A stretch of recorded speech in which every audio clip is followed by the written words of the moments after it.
Yo yo yo, ça va démarrer. Je suis avec 2 détails. Hop.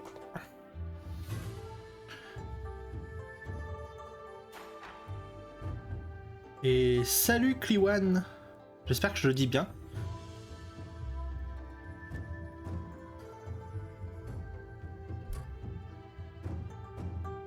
Mais ah là là, tous mes trucs se sont déplacés. Je ne sais pourquoi.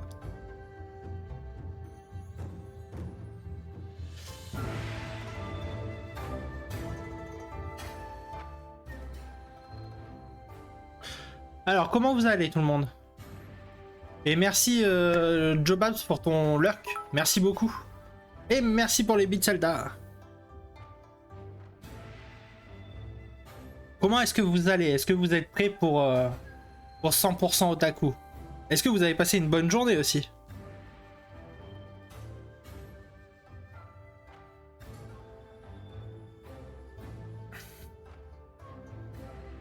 N'hésitez pas à me dire si votre journée a été bonne, si vous allez bien. Et puis ben, on va démarrer 100% otaku dans quelques minutes. Geekage intensif. Ah bah ça c'est sûr Elda. Ça c'est sûr. Et dis-moi tout Kliwan, comment tu as trouvé ma chaîne? Kliwan, ça m'intéresse beaucoup. J'espère que tu vas bien d'ailleurs au passage. Et merci, merci d'être atterri sur ma chaîne et d'avoir mis un petit message, ça fait toujours plaisir.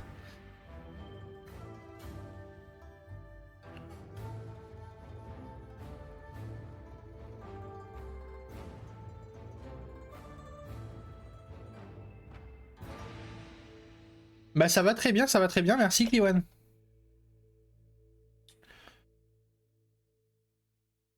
Quoi de neuf Kliwan? Est-ce que tu connais déjà l'émission? Je sais pas si t'es peut-être déjà venu et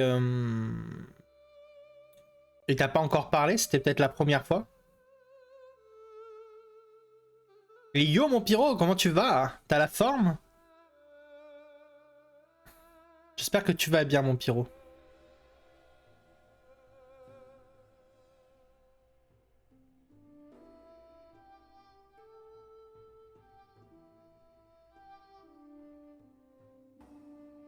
Bah écoute, ça va super bien, ça va super bien.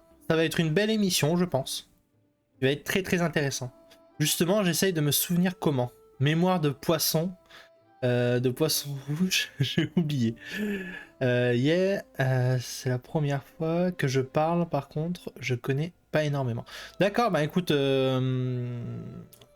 T1, du coup, très simplement, l'émission ça va parler donc de manga, d'animé et de culture japonaise. Donc souvent je présente un auteur, mais je vais te montrer.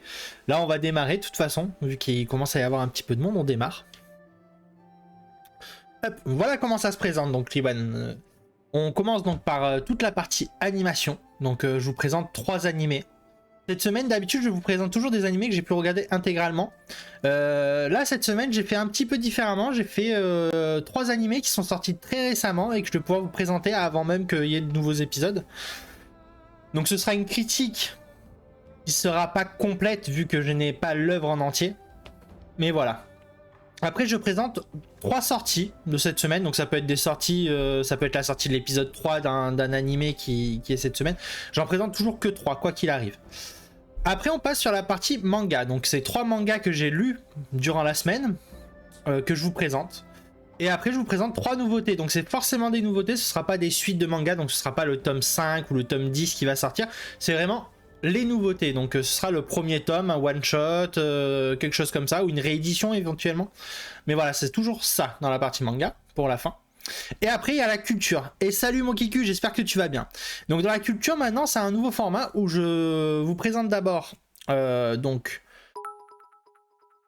Et merci beaucoup pour les beats. Du coup, dans la culture, je présente toujours un auteur. Après, je fais vraiment un point culture. Donc là, cette semaine, c'est la femme au Japon.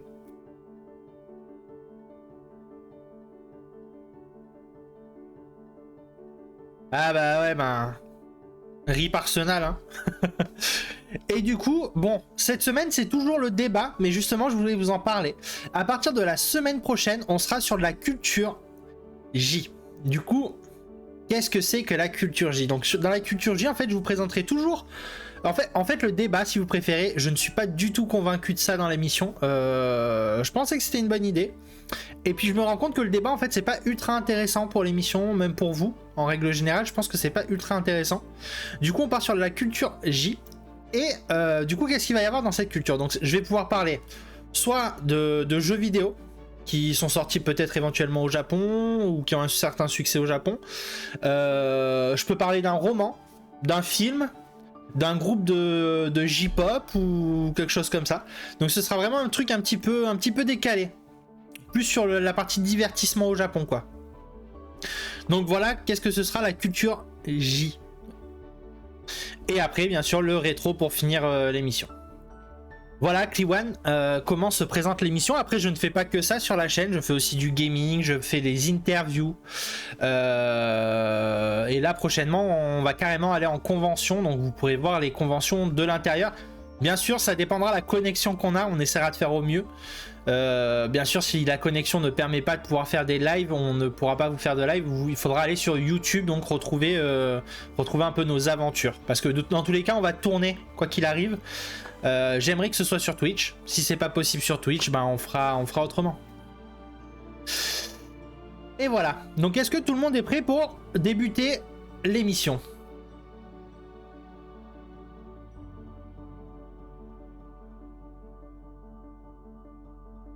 Allez, c'est parti.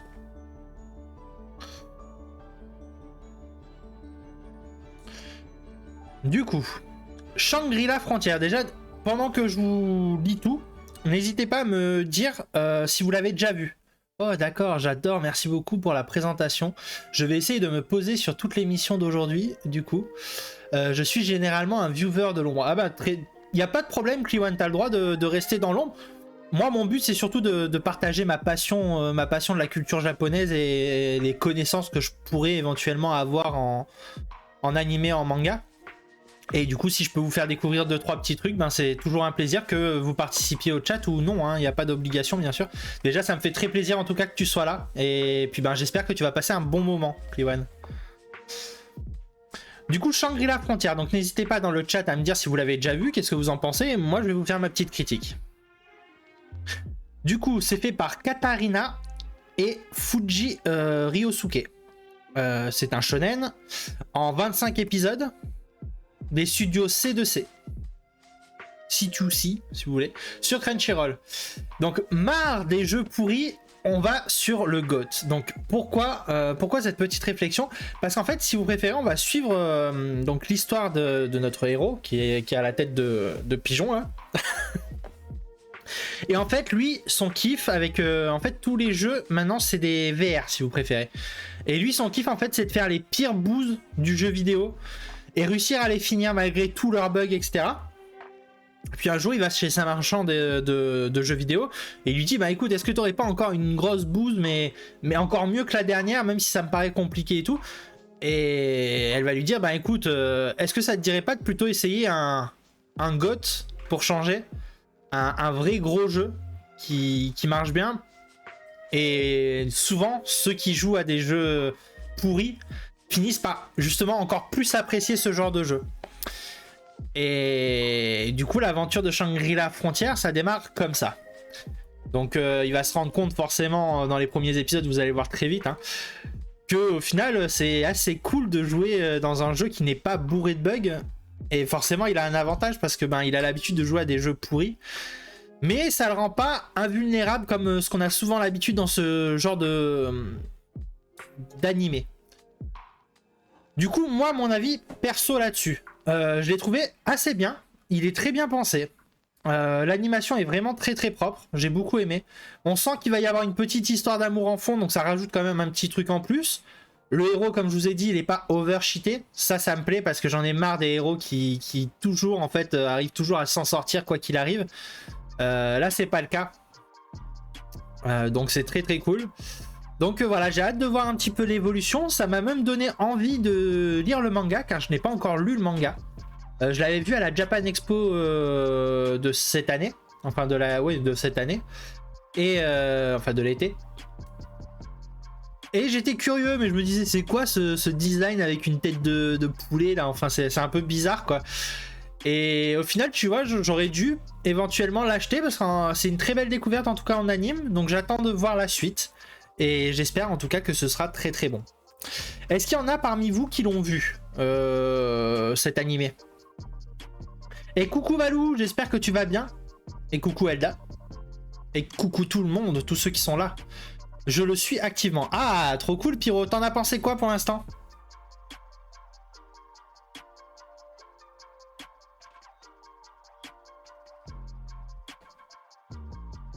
Et heureux, juste pour te dire que... Et lui en leur aussi.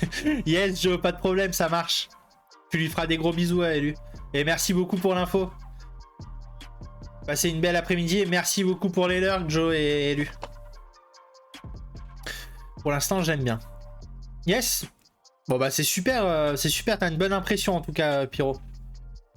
Comparé à tous les isekai qu'on se bouffe, enfin, c'est pas un vrai isekai parce qu'en fait il est pas... Mais ça se passe dans un autre monde, donc dans la logique c'est considéré comme un isekai. Du coup par rapport aux autres isekai, je trouve que ça change un peu quand même. T'en penses quoi toi, Pyro?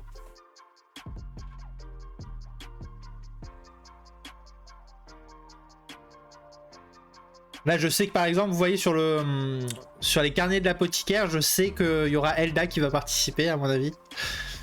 Ça sort du lot des clichés. Ouais, on est d'accord, on est d'accord.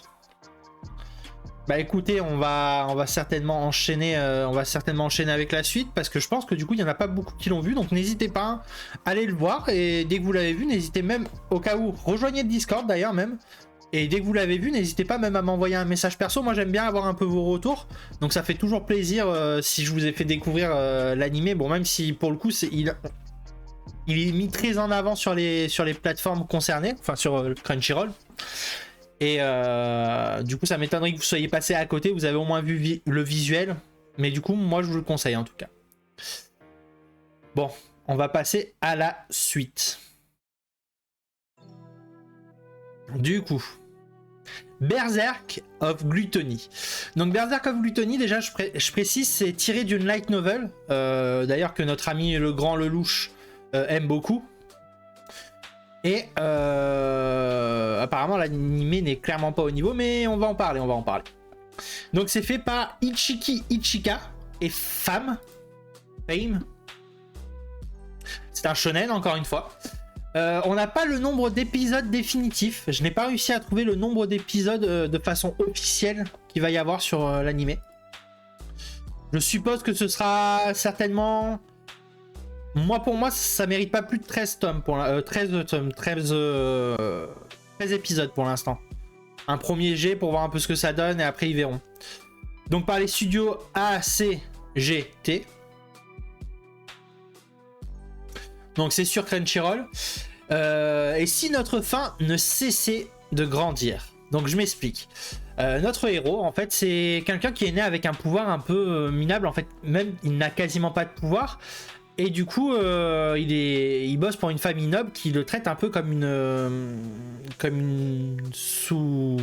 sous-chose, si vous préférez, pour ne pas être vulgaire. Et en fait, il y a quelqu'un qui va le défendre, sous-humain. Exactement, on peut dire ça, effectivement. Sous-humain. Et au final, il va se rendre compte que en tuant quelqu'un, sans faire exprès, en voulant aider une personne, il va tuer quelqu'un qui essaye de s'enfuir, qui essaye de rentrer dans le domaine. Et en fait, en tuant cette personne, il va se rendre compte qu'il absorbe ses capacités. Et il y a une capacité gloutonnerie qui va se libérer en lui en quelque sorte. Et de là en fait il va se rendre compte qu'il peut devenir vraiment très très fort. Seul point négatif, c'est qu'au plus il va tuer de monstres par exemple, pour rassasier sa gloutonnerie, au plus ça va être compliqué pour lui de la contenir parce qu'il devra toujours plus manger. Et manger des créatures de plus en plus puissantes. Dans l'arsenal, il va réussir à trouver une épée qui apparemment comprend bien son pouvoir et va un peu l'aider en quelque sorte, mais non sans avoir des bénéfices à son tour pour l'arme. Du coup, voilà. Le principe de l'anime, je trouve assez sympa. Le principe, vraiment, le principe de base, le scénario de base peut être vraiment très sympa. Après, je trouve que l'animation est beaucoup trop... Elle est jolie de base, je dirais. Mais par exemple, sur Roxy, donc c'est le personnage blond qu'on peut voir sur l'affiche, il est beaucoup trop exagéré. C'est genre, ouais, c'est une déesse, etc. Mais c'est genre tout le temps. C'est pas juste un petit effet à un moment, c'est genre tout le temps. Elle est tout le temps comme ça. C'est tout le temps là. Toujours plus, quoi. Et du coup, moi, ça m'a pas plu, ça. Et puis encore une fois, on est sur un héros qui est overcheaté, quoi. Moi, j'ai beaucoup de mal avec ce côté héros overcheat. En fait, ça peut pas le faire, en fait. C'est pas possible. je trouve qu'en fait, du coup, ça enlève du piment aux histoires, si vous préférez ce côté-là. Du coup, voilà. Est-ce qu'il y en a parmi vous qui l'ont vu, cet anime, et qu'est-ce que vous en avez pensé? Parce qu'encore une fois, moi, je vous donne mon avis personnel. Mais c'est pas parce que moi j'ai un avis que le vote ne compte pas. Si vous avez aimé l'œuvre, vous avez le droit aussi de partager et me dire exactement pourquoi vous avez aimé l'œuvre, c'est quoi qui vous a plu, etc. On est là, de toute façon, cette émission elle est vraiment dans le partage, donc le but c'est vraiment de se faire découvrir des choses mutuellement. Par exemple, on a pu voir que Isoxy, il nous a fait découvrir une super nouvelle que j'ai présentée la semaine dernière, donc c'est trop cool. Et d'ailleurs, si vous avez des recommandations à me faire, pareil sur le Discord, vous avez la petite boîte à idées. Il y a une partie où vous pouvez me conseiller des mangas. Et puis à mes prochains achats, si j'arrive à le trouver, je le prends pour le présenter dans l'émission. Et idem pour les animes, hein, si vous avez des animes qui sortent un peu du lot, n'hésitez pas à me les conseiller. Peut-être que je les aurais déjà vus, peut-être pas. Peut-être que je serais même passé à côté, donc n'hésitez pas.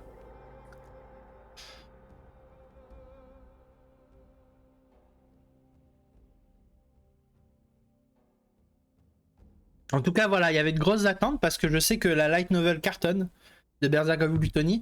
Le manga est sorti tout récemment, donc je vais m'acheter le manga. Je vais aussi acheter la light novel, je pense, pour commencer. C'est quelque chose, par exemple, qui pourra être présenté... Attendez, parce que Elda, elle m'a ouvert les rideaux tout à l'heure. Et du coup, ça me fait une lumière un peu... C'est mieux. C'est pas grave, Elda. C'est moi, j'ai pas fait gaffe au début du live, hein, au final. Mais c'est vrai que vu que je laisse toujours fermé, je suis quelqu'un qui n'aime pas la lumière. Je pense que je devais être un vampire dans une autre vie ou un truc comme ça. Bon voilà, en tout cas, ouais, par exemple, les light novels, c'est pareil, ça rentrera dans la partie culture J. Voilà, donc on verra bien ce que ça donne. Alors, après, pour la suite. Les carnets de l'apothicaire. Donc ça, c'est un anime qu'avec Elda, on attendait énormément. On s'est tout maté justement tout à l'heure. Et donc, c'est quoi les carnets de l'apothicaire? Donc, dans les carnets de l'apothicaire, déjà, je vais commencer par tout vous présenter. J'étais un peu trop excité de vous présenter l'anime. Par Nanao Iki et Neko Kurage. C'est un seinen. En 24 épisodes, normalement, pareil, il y a un doute qu'il n'y ait peut-être éventuellement plus d'épisodes. C'est fait par les studios OLM et Toho Animation Studio. Là, j'ai un gros doute. Je pense que j'ai oublié de modifier les studios. Pour les amis, donc ne m'écoutez pas. Parce qu'il y a des chances que j'ai oublié de changer les studios.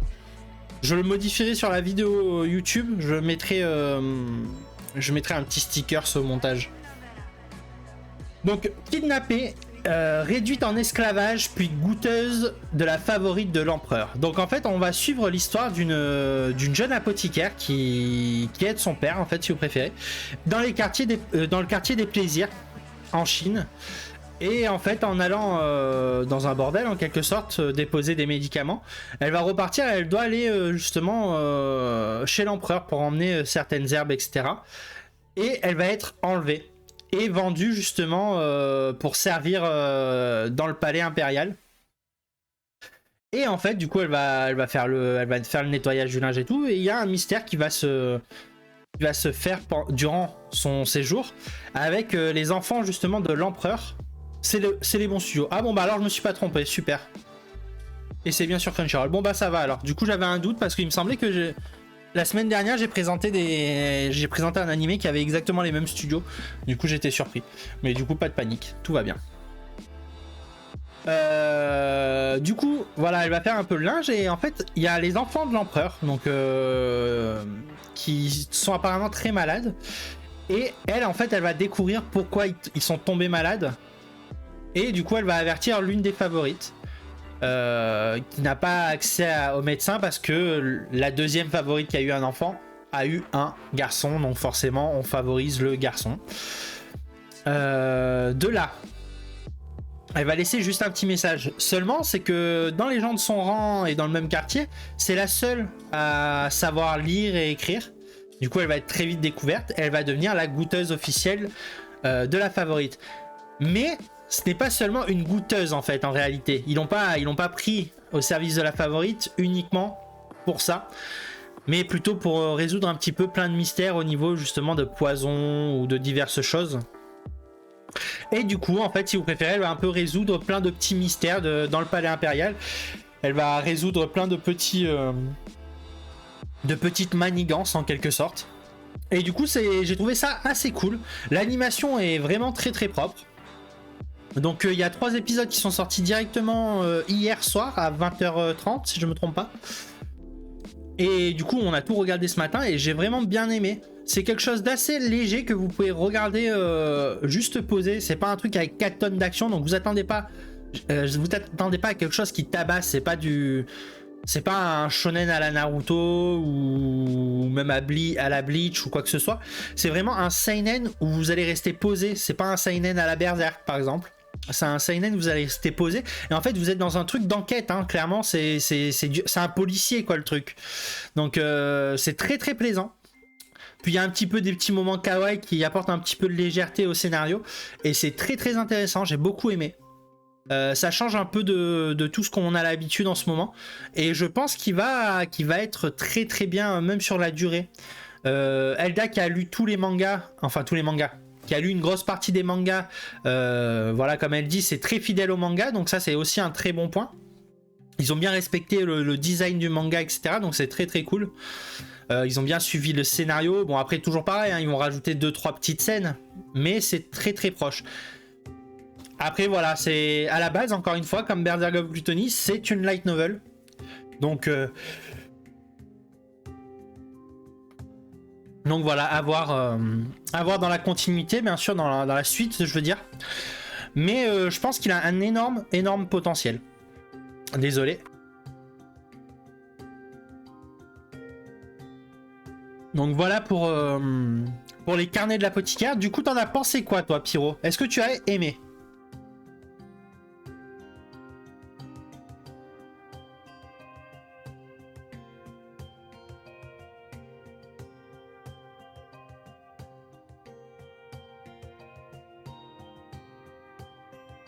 N'hésitez pas à me dire si vous l'avez vu, me dire si vous avez aimé ou si justement vous avez détesté, ou encore une fois on a le droit d'avoir des opinions différentes.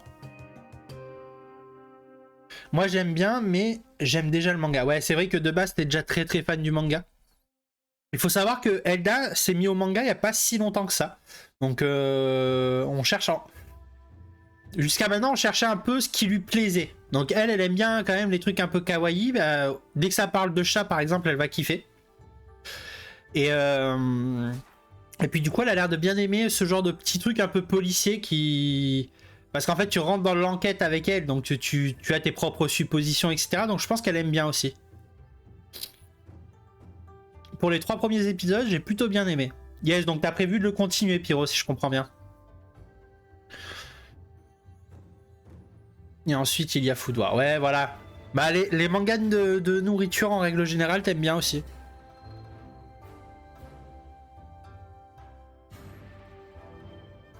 Elda aime le fanservice et le kawaii, voilà. Bon, est-ce que vous êtes prêts pour les 3 petites sorties de cette semaine? Et les monstres, toujours les monstres. On aime les monstres. Du coup, les 3 petites sorties de cette semaine. Alors, il y a des nouveautés surtout. Ça, c'est quelque chose que je tiens à bien préciser. Il y a des nouveautés et ça va être des petites tueries. Donc comme d'habitude sur les sorties et nouveautés, c'est pas des synopsis que moi j'ai créés. Là, cette semaine, d'ailleurs, je n'ai pas créé de synopsis particulier pour mes trucs parce que je n'ai pas écrit directement mes articles. Donc cette semaine, c'est assez particulier. Je l'ai plus fait comme moi, je l'ai ressenti. Donc je vous ai sorti le synopsis comme c'est venu. J'espère que c'était assez clair d'ailleurs. Donc n'hésitez pas à me dire aussi si c'était assez clair, que vous avez bien compris ce qui se passait dans les histoires. Et puis là, du coup, je récupère les synopsis directement sur internet. Donc ça peut être sur Notijon, sur Manga News, ça peut être directement sur les maisons d'édition pour avoir justement le synopsis. Voilà. Du coup, les 4 frères Yuzuki. Merci beaucoup pour ton follow. Kenchio. Bienvenue sur la chaîne. Dis-nous tout, comment tu as trouvé la chaîne et est-ce que tu vas bien surtout? Du coup, pour les 4 frères Yuzuki, je vais vous lire le petit synopsis. Après avoir perdu leurs parents, 4 frères réapprennent à vivre ensemble et à se soutenir pour faire face à toutes les difficultés, mais aussi pour partager de bons moments. Ah, tu te baladais sur Twitch? Ah bah c'est super, ça fait plaisir. Est-ce que tu es un peu otaku ou pas du tout?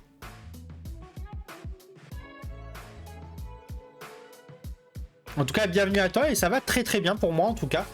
Je pense que dans le chat aussi ils vont très très bien. J'espère en tout cas.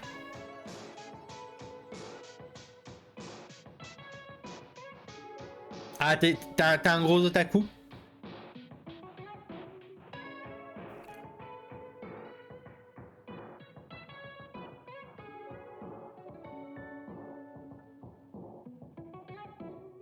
Bah écoute, dis-nous un petit peu, t'as regardé quoi comme anime là, dernièrement? Et du coup, n'hésite pas à me dire si les sorties que je vais vous présenter vous intéressent. Enfin, t'intéresse toi? Je me demandais si je lui donnais une chance à cet anime ou plus, en plus. Ah, justement, les 4 frères Yuzuki? Bah moi, je suis quand même curieux. En vrai, je pense que je vais le mater. Certainement que je le présenterai la semaine prochaine. Je fais, tu sais, une présentation plus détaillée. Du coup, bah t'as loupé un petit peu la partie anime. Mais je fais une présentation plus détaillée où je donne vraiment mon avis personnel, etc. sur mon ressenti de l'anime. Là, je vous présente les nouveautés que j'ai un peu détectées, que j'hésite à me regarder. Mais je le présenterai certainement la semaine prochaine, celui-là. Donc, bah, si ça t'intéresse, la semaine prochaine, il y aura certainement une présentation beaucoup plus complète. Mais je pense que ça doit être une histoire assez touchante. Donc, à voir. Après, Witch Family. Alyssa, une jeune sorcière, vivait seule dans la forêt jusqu'au jour où elle découvrit un bébé humain abandonné. Après un moment de panique, elle décida de l'élever et lui donnera le nom de Viola. 16 ans plus tard, Viola est devenue une vraie fille à maman. Et elle a bien grandi. Tellement grandi en fait qu'on pourrait croire que c'est elle la mère de Alyssa, sa fille. Il y a pas mal de sorties cette saison en plus. Il y a pas mal de très grosses sorties cette saison, Kenchio. C'est assez fou. Il y a eu bah, par exemple les carnets de l'apothicaire qui sont sortis hier. Est-ce que tu les as regardés, les carnets de l'apothicaire? Et coucou, je reste en lurk, bon stream. Merci petit ange en tout cas pour ton lurk, ça fait super plaisir. Et puis passe une très bonne fin d'après-midi et merci encore pour ton soutien, ça fait super plaisir. Pas encore, je me demande de quoi ça parle. Alors, bah, je l'ai présenté juste avant, mais je peux te faire un petit résumé. Si tu préfères, en fait, c'est une jeune apothicaire. J'ai vu qu'elle se faisait kidnapper. Exactement. En fait, c'est une jeune apothicaire qui aide son père dans le quartier des plaisirs. Et en fait, en allant emmener des médicaments justement dans le quartier des plaisirs, et après, elle est censée faire une livraison donc au palais impérial. En fait, elle va se faire enlever. Et justement, elle va se faire quand même emmener au palais impérial, sauf que bah, elle va être vendue en tant qu'esclave. Et en fait, il y a un petit mystère qui se passe dans ce palais impérial et elle va le résoudre, si tu préfères. Et de là, elle va devenir servante, enfin du moins goûteuse de la favorite de l'empereur. Et en fait, elle va servir à plus que juste goûter des plats. En fait, elle va aider à faire des aphrodisiaques, par exemple. Elle va résoudre des mystères qui se passent dans le palais impérial. Et du coup, c'est assez intéressant. C'est assez intéressant, moi j'ai bien aimé. On a regardé les 3 épisodes tout à l'heure et j'ai plutôt bien aimé. Après, encore une fois, hein, chacun aime, aime ce qu'il veut, bien sûr. Donc peut-être que toi tu n'aimeras pas, mais c'est assez sympa. Ça fait un peu un policier en fait, je préfère. C'est un seinen, donc c'est quelque chose d'assez mature, même s'il y a des petits moments kawaii pour alléger un peu le scénario. Mais voilà, c'est assez sympa. Et donc la troisième sortie que je vous présente, et celui-là c'est quelque chose que j'attends énormément, c'est Pluto, qui sort sur Netflix. Et du coup je vais vous lire le scénario quand même. Qui pouvait bien en vouloir à Mont-Blanc, l'un des 7 robots les plus forts du monde, aujourd'hui reconverti dans la défense de l'environnement. C'est ce que se demande Gesich, la plus destructrice de ces 7 machines, alors qu'il découvre le corps broyé de son ancien compagnon d'armes, 2 étranges cornes plantées de chaque côté de sa tête décapitée. Quel est le sens de cette mise en scène macabre? Se pourrait-il que Mont-Blanc soit le premier d'une longue liste? Gésiste n'a pas le choix. Il doit partir à la recherche de ses pairs pour les prévenir du danger qui les guette. Et si le criminel était l'un d'eux? C'est par le créateur de Monsieur de Monster et Century. Exactement, c'est bien ça. C'est par Naoki Urasawa. C'est bien ça, Kenshio.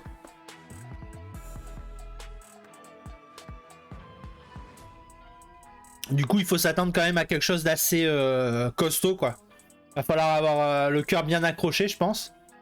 En espérant que Netflix a bien respecté l'œuvre de base. Mais ouais, c'est bien ça, Kenshio. Mais si vous aimez les trucs un peu dark, si vous aimez les trucs, ouais, les trucs bien dark même, je dirais, les thrillers psychologiques et tout, je pense que vous allez être clairement servi avec Pluto. D'ailleurs, justement, si vous n'avez pas vu l'anime Monster, je vous le conseille fortement. Moi en ce moment je suis en train de me relire les mangas, donc enfin voilà, moi vous savez que de toute façon je suis fan de l'auteur, donc forcément dès qu'il y a ces œuvres qui sortent en anime, je vais vous les conseiller. D'ailleurs, je vous le dis après.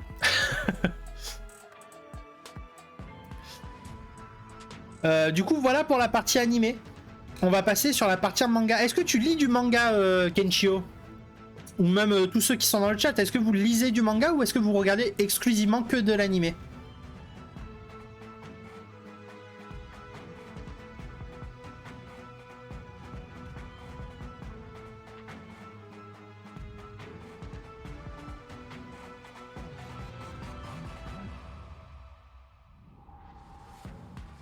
En tout cas, sachez que ça me fait vraiment plaisir qu'il y ait autant de monde là sur le live. Et surtout qu'il y ait du monde qui participe comme ça fait super plaisir. Ça dépend de quelle version est meilleure. Je pense que ça c'est pareil, ça dépend un peu des goûts de chacun, hein. Beaucoup vont privilégier tout ce qui est manga, d'autres non. Je suis en train de faire le nettoyage d'hier. D'accord. Si tu n'as jamais lu The Unwanted Undead Adventure, c'est assez sympa. Alors je pense, Joe Babs, que je l'ai acheté. Donc je l'ai pas encore lu, mais ça ne saurait tarder. Nettoyer. Ah ouais. Bah nickel, merci, merci Elda. Mais j'ai vu ça passer dans le chat. Je pense que de toute façon toute la modération a vu passer dans le chat. Chut et joue. Bah... J'espère que tu vas bien, mon élu. Et j'espère que vous allez tous les deux bien et jouez bien en tout cas. Bonne game à vous. Bon, on va partir sur la partie manga du coup. Cette semaine, qu'est-ce que je vous présente? Je vous présente l'Atelier des Sorciers. Alors, l'Atelier des Sorciers, c'est un manga qu'on a acheté il y a un petit moment avec Elda.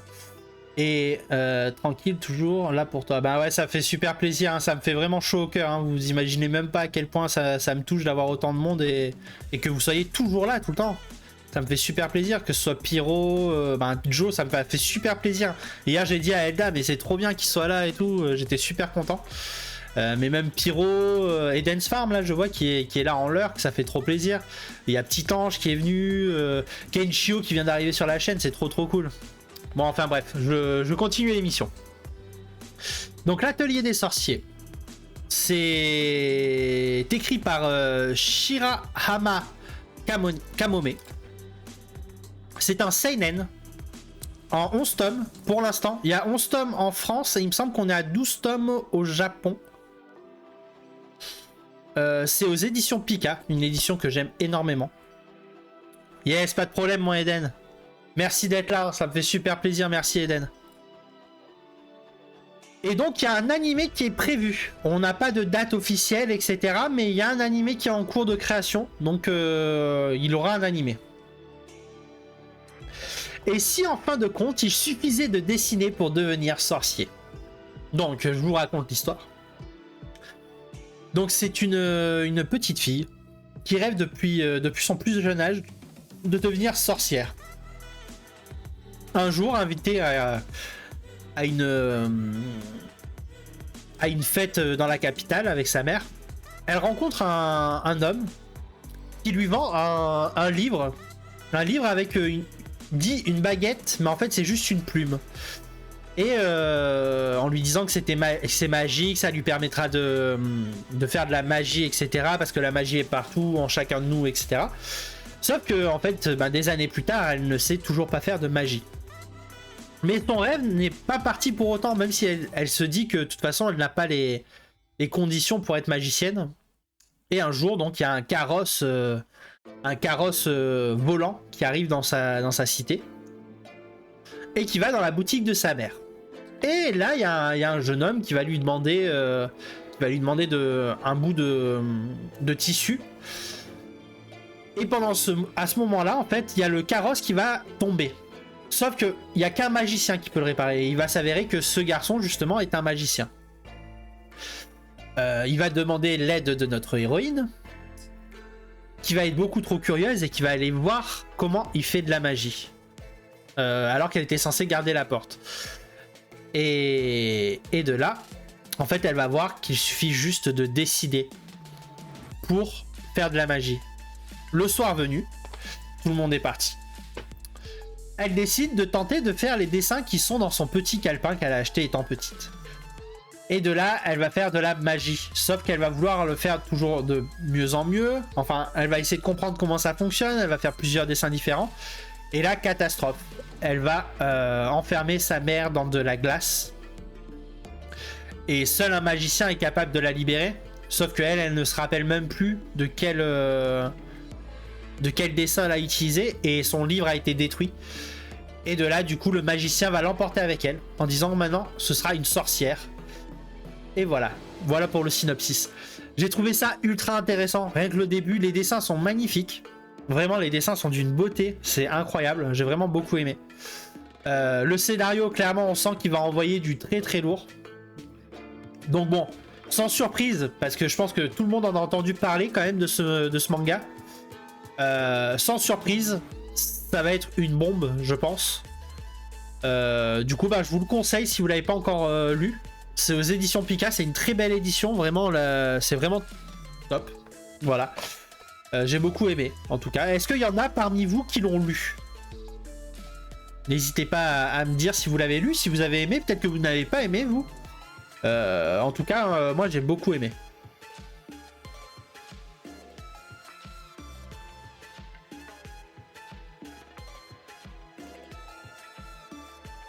Moi, j'ai juste vu le cosplay à l'ECG. Ouais, c'est vrai qu'à l'ECG, il y a eu plusieurs fois le cosplay de l'atelier du sorcier, il me semble.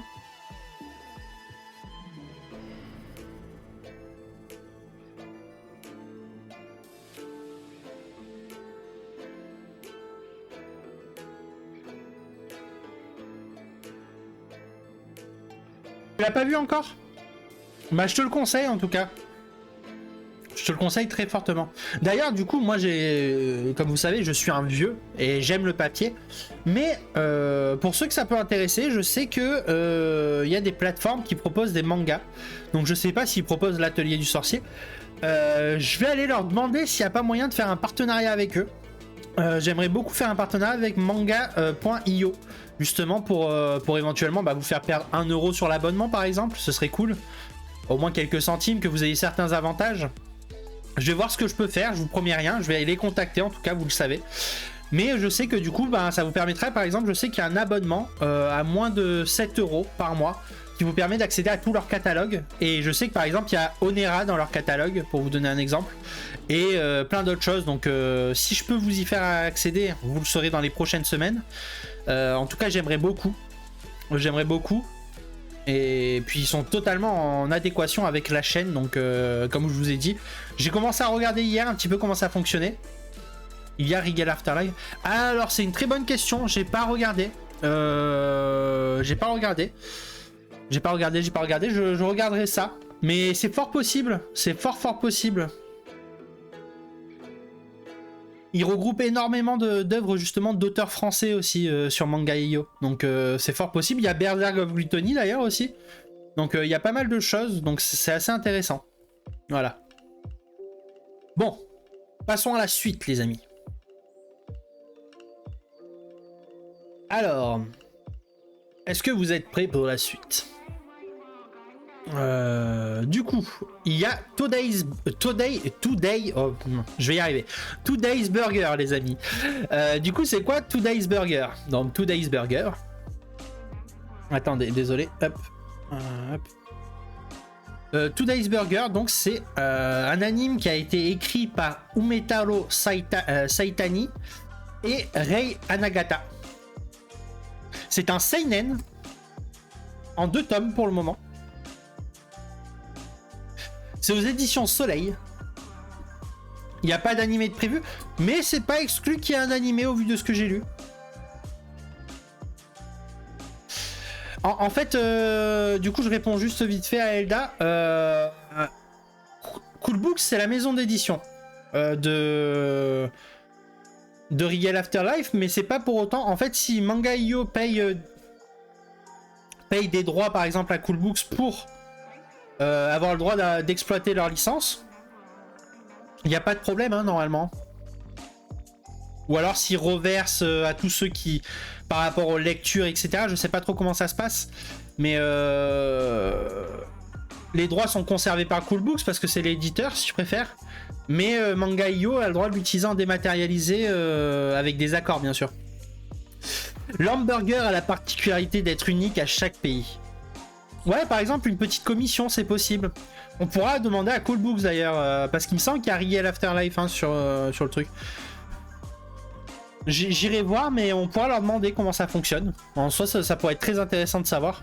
Durant la soirée, on pourra éventuellement demander. Du coup, là, on va suivre donc un ancien fournisseur de nourriture, de viande, etc.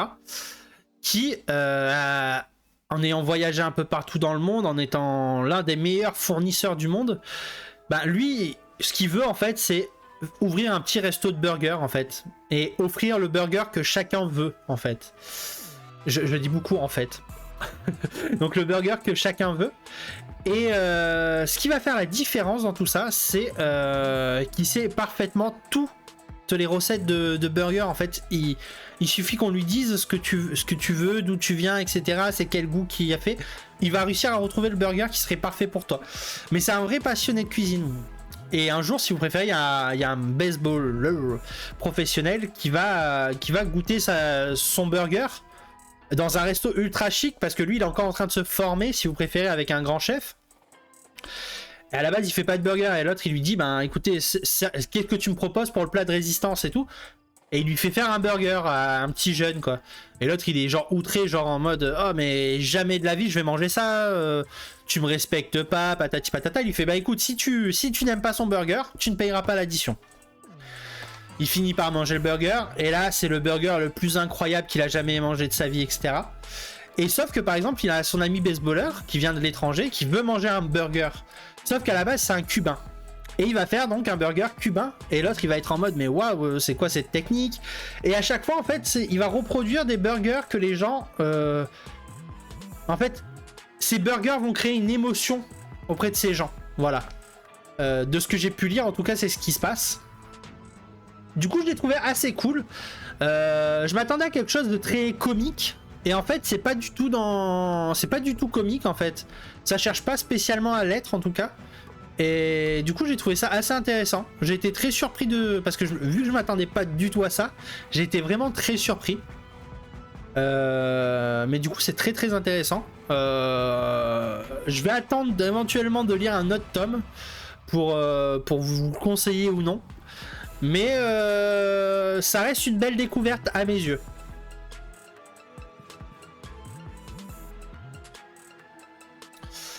Du coup, est-ce qu'il y en a que ça pourrait tenter comme manga, ou vous n'êtes pas trop manga au niveau de la nourriture? Vous aimez pas trop ce genre de manga?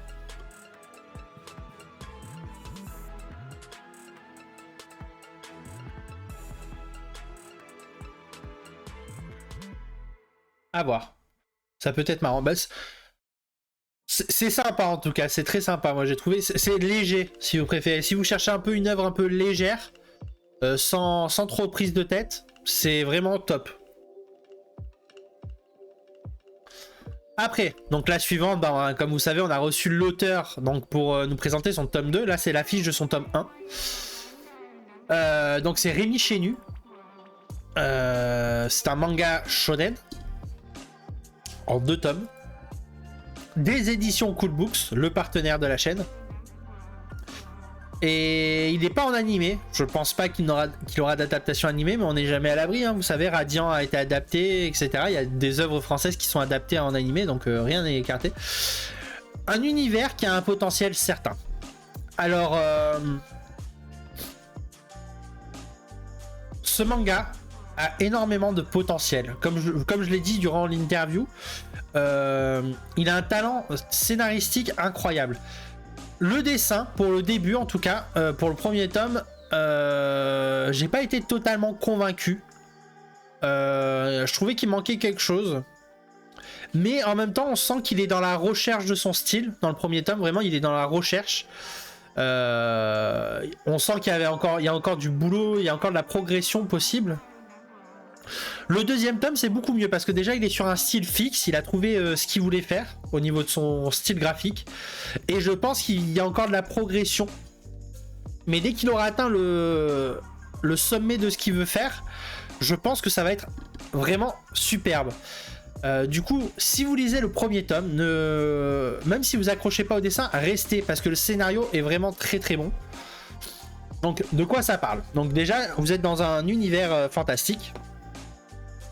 Où il y a 2 jeunes hommes qui un a des influences angéliques, si vous préférez. C'est pas le terme qui est utilisé, mais un a des influences angéliques et un a des influences démoniques. Et lors de leur première mission d'ailleurs, ils vont perdre un membre, un peu un chef, un de leurs supérieurs, et ça va un peu marquer toute la suite de leur aventure. Je sais pas trop comment vous décrire tout ce qui se passe. Il y a énormément aussi de... Il me semble le terme c'est Easter eggs dedans les tomes. Donc c'est vraiment topissime. Moi j'ai quand même beaucoup aimé tout ce qui est le scénario. J'ai eu un peu de mal au niveau des dessins au début. Sur le premier tome j'ai eu un peu de mal parce que ça change beaucoup de style. On sent qu'il y a une vraie recherche. Sur le deuxième tome ça allait mieux. Je pense qu'il y a encore des progrès à faire, mais qu'il a un tel potentiel que j'ai juste hâte quand même qu'il sorte son tome 3 pour en savoir plus. Et surtout que là, comme il nous a dit durant l'interview, il va avoir plus de temps pour développer certaines planches. Et du coup, je pense que c'est une superbe chose parce qu'on sent qu'il a quand même du potentiel. Et c'est dommage en fait de le presser. Alors qu'il serait capable de beaucoup mieux, en fait, je pense. Voilà. Voilà mon avis. Disons que ça se voit qu'il est autodidacte en dessin. Ouais, c'est plus des problèmes de proportion, c'est ça que tu disais, Elda. Après, je trouve quand même que moi, il y a une énorme amélioration. Hein. Entre le tome 1 et le tome 2, il y a une énorme amélioration et je m'attends à une énorme amélioration entre le tome 2 et le tome 3. Après, il progresse vraiment bien, je suis d'accord. D'accord, mais il a un énorme talent de scénario, donc j'espère aussi qu'il va réfléchir à ce que je lui ai dit de bosser en tant que scénariste sur une œuvre. Et moi, au niveau du dessin, quand même, sur le deuxième tome, je trouve que c'est vraiment pas mal. Bon, il y a certaines petites planches où je suis un peu moins convaincu, mais je trouve quand même que globalement, c'est très très bien. Si vous regardez les premières planches de Isayama, c'est c'est affreux. Hein. Franchement, elles sont affreuses, les premières planches d'Isayama. C'est ça, bosser avec une dessinatrice, bah, un peu comme, comme ce qu'on avait reçu. On avait reçu Cab avec la dessinatrice justement Fédé. Il fait un super boulot. Et du coup, il peut complètement développer son scénario comme il veut. Et en fait, vu que tu as une bonne dessinatrice derrière, voilà, pour Onera exactement, vu que tu as une bonne dessinatrice derrière, bah en fait, elle arrive à faire exactement ce que toi tu as en tête. Après, voilà, il faut aussi réussir. Hein. C'est compliqué, je pense aussi, de laisser son travail, laisser son œuvre entre les mains de quelqu'un d'autre pour l'animer. Peut-être que c'est compliqué pour en tant qu'auteur. Je ne suis pas dans ce cas-là, mais voilà. En tout cas, voilà pour Hazel Project. Moi, je vous le conseille quand même. Et je vous dis pas ça parce que Cool Books est un partenaire de la chaîne. Je vous dis ça parce que je crois vraiment en Rémi Chénu et en son talent, en fait. Donc, je trouve que ce serait vraiment dommage de passer à côté de cette œuvre parce qu'elle est très intéressante. Elle est très très intéressante. Voilà. Du coup... Les nouveautés. Est-ce que vous êtes prêts pour les nouveautés? Oh, il y a des petites pépites. J'ai pas changé mon titre d'en haut, mais il y a une pépite en one shot. D'ailleurs, j'en ai mis encore 2 de one shot cette semaine, il me semble. Oh, ça va être bon. Est-ce que vous êtes prêts? D'ailleurs, mon pyro, il y a dans les nouveautés de cette semaine, il y a du Junji Ito.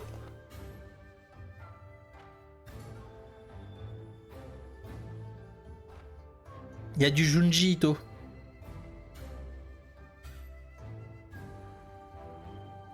Alors, c'est parti pour les nouveautés.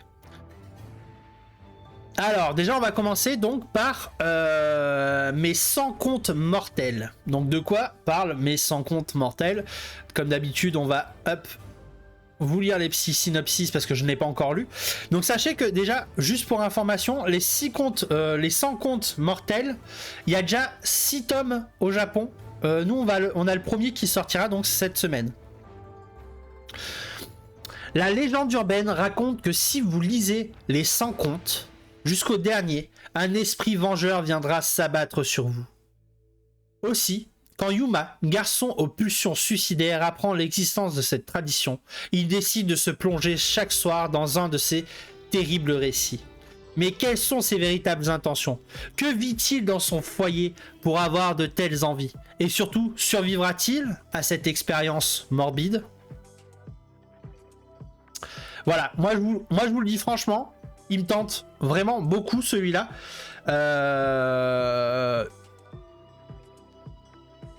Je dis rien, voilà, il me tente beaucoup. On verra si je le prends ou pas. Mais en tout cas, c'est un manga qui me tente énormément. Et là, on va passer sur celui de Junji Ito. Donc, les cauchemars de Mimi. Alors, ça parle de quoi les cauchemars de Mimi? La jeune Mimi mène une existence simple, mais l'horreur étend son ombre dans chaque recoin de sa vie. Sous la tenue noire de G de son énigmatique voisine, au fond de l'épaisse forêt qu'elle traverse au cours d'une promenade, dans le cimetière qui joncte son appartement, ou au creux des flots sombres de son lieu de vacances, laissez les ténèbres vous hanter à leur tour. En tournant les pages de cette adaptation de Shin Mimi Bukuro, recueil de légendes urbaines cultes au Japon. Préface de Miyako Slocombe à travers les cauchemars. Donc ça a été fait par Junji Ito en partie. Hein. Voilà. Joncst. En fait, j'ai le nez bouché, du coup, j'ai du mal à le dire celui-là. Attends, je vais me remoucher.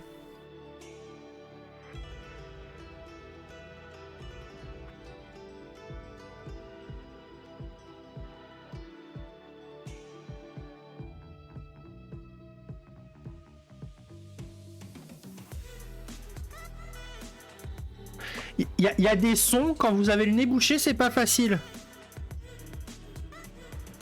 Pardon.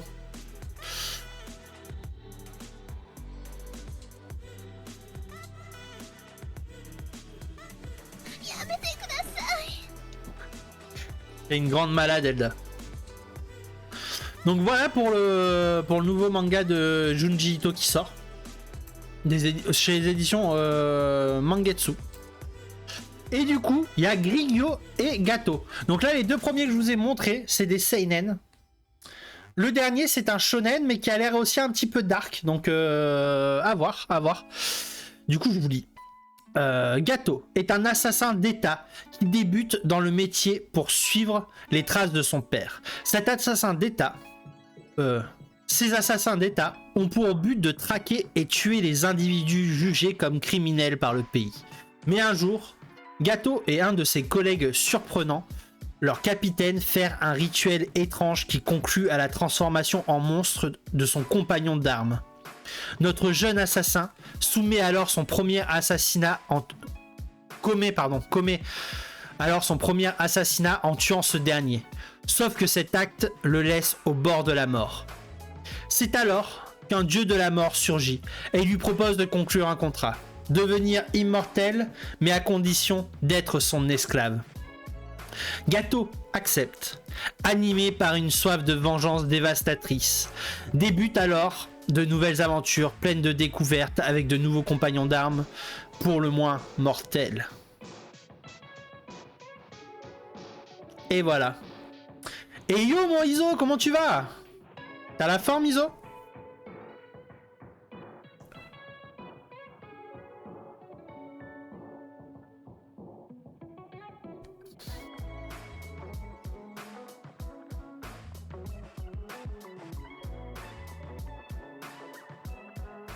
Bah écoute, ça va super mon Iso, merci.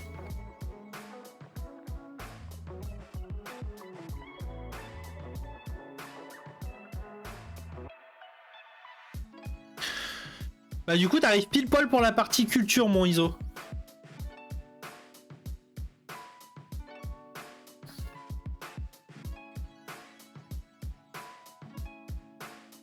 Du coup, est-ce que dans ces trois mangas que je vous ai présentés, est-ce qu'il y en a un qui vous tente plus qu'un autre? Ou peut-être qu'il n'y en a aucun qui vous tente aussi? Ou peut-être ils vous tentent tous.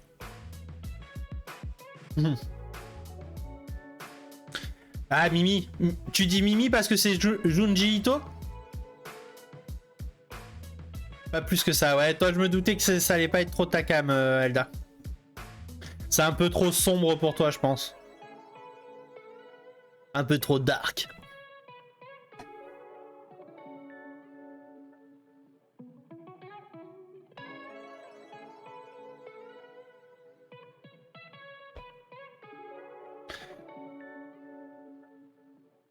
Ouais, après, il y a des trucs dark que j'aime bien. Ouais, il y a des trucs dark que t'aimes bien, bah, genre Another, ce genre de choses. Je vais lire le premier tome. Bah écoute, tu me diras ce que t'en penses. Je sais pas si je vais le prendre. De sûr, mais sans compte mortel, je pense que je vais le prendre. Et le Grigyo et Gato, il me tente énormément.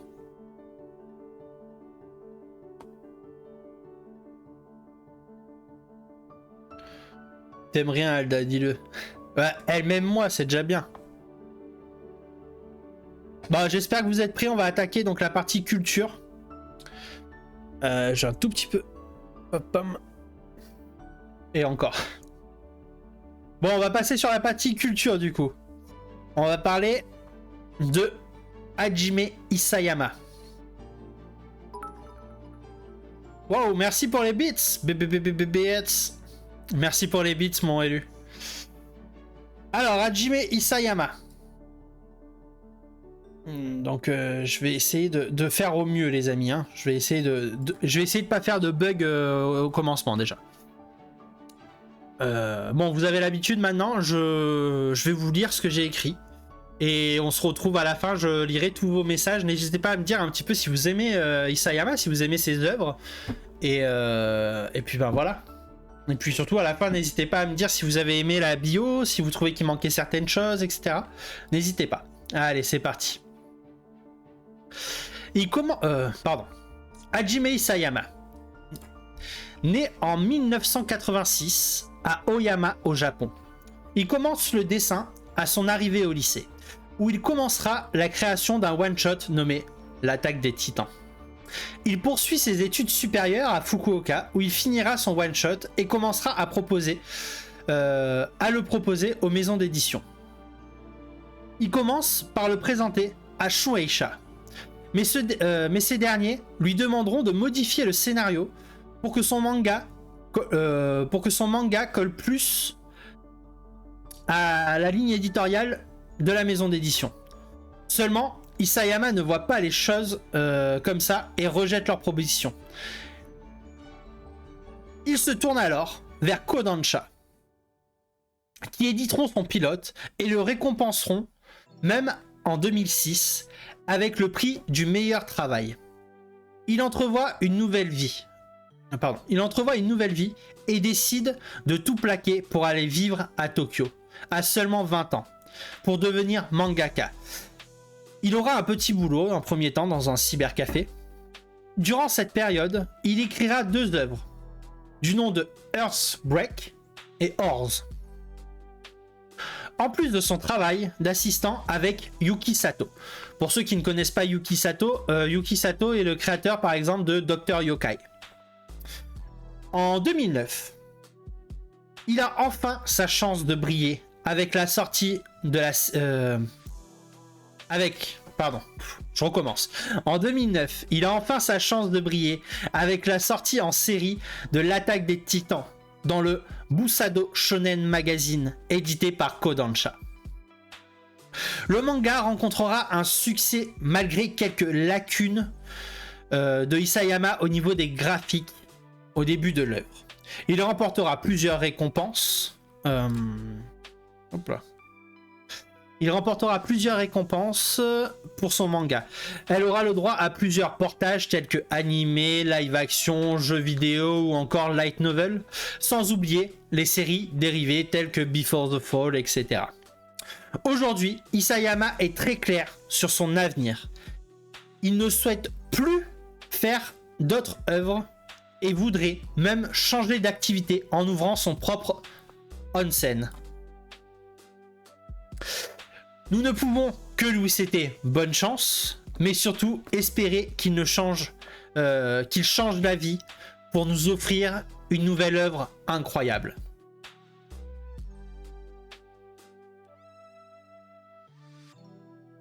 Donc voilà les amis, voilà pour Isayama. Est-ce que je vous ai donné des infos que vous n'aviez pas éventuellement? Moi j'aime Darky et Kebab. Est-ce que j'ai pu vous donner des informations que vous n'aviez pas? J'ai entendu une œuvre incroyable quand j'ai remis le son. Ah bah je présentais Hajime Isayama, Petit Ange.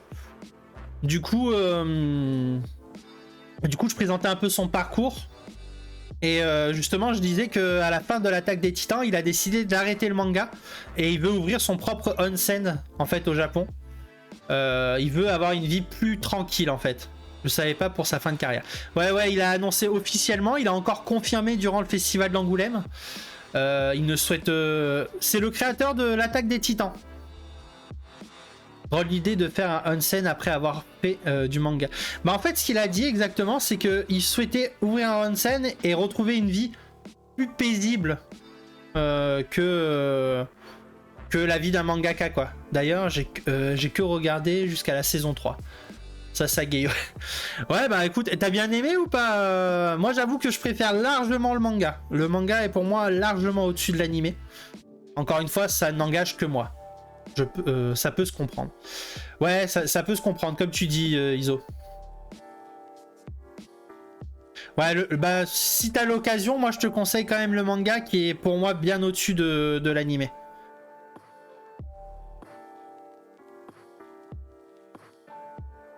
D'ailleurs, quand vous voyez, parce que du coup, j'ai pas osé mettre les planches de son one-shot. Mais il avait des gros problèmes de dessin, Isayama, au début. Hein. C'était pas gagné. Hein. Je pense que c'est pour ça qu'en fait en 2006, il gagne du coup quand même un concours avec Kodansha, mais ils attendent 3 ans avant de lui proposer de l'adapter en série. Hein. Donc je pense qu'il lui laisse... Ah, j'ai oublié... Bah non, j'ai oublié de changer mon truc. Merci beaucoup.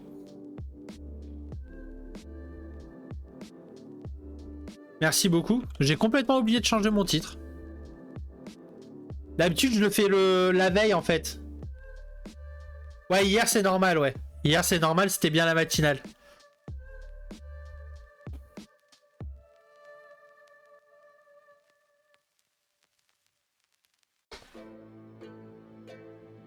Et voilà.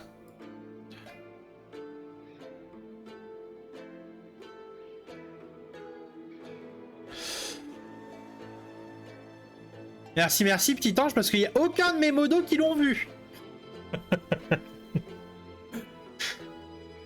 Bon, du coup, voilà, ben, du coup, si j'ai pu vous apprendre quand même que c'était la fin de sa carrière, bah, comme il dit Iso, ça peut se comprendre, parce que je pense que la vie de mangaka, c'est assez agité. C'est très, très agité, même, je dirais. Ça doit pas être facile tous les jours. Je demande le kickstaff. J'avoue que je regarde jamais le titre quasiment. Et ouais, ben voilà, première erreur, la première erreur. Surtout en termes de rythme pour les grosses œuvres. Bah c'est ça, là je pense qu'il était vraiment sur un gros rythme avec SNK. Du coup je peux comprendre, pourquoi. Pourquoi. C'est purement du farm, bah c'est ça, exactement Iso. C'est purement du farm, comme tu dis. Bon ben voilà. Bon, le deuxième sujet est beaucoup plus sérieux. Et beaucoup plus sérieux. On va parler des femmes au Japon. Donc, ben pareil, vous pouvez écrire dans le chat. Non, j'ai pas encore essayé, petit ange. J'ai pas eu encore le temps parce que du coup, j'ai finalisé l'émission hier. Donc, j'ai pas eu le temps de regarder pour chatter.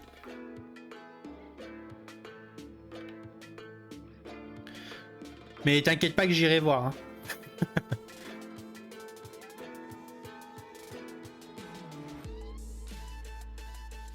Ah ouais, bah oui. Bah après le mode lent quand même c'est pratique, hein, ça évite les spams aussi. Bon du coup les amis on va passer sur donc sur les femmes au Japon. Chatty c'est pour m'aider dans le chat en fait, pour retrouver les messages etc. Pour avoir un... Bah, c'est assez old school mais c'est assez pratique. C'est pour m'aider pour le chat Iso. Du coup c'est parti, les femmes au Japon. J'espère que vous êtes prêts. Je sais qu'il y aura peut-être des gens qui ne seront pas d'accord avec ce que je vais dire. Mais écoutez-moi bien jusqu'à la fin et après on peut en discuter. Je suis pas fermé aux opinions de chacun.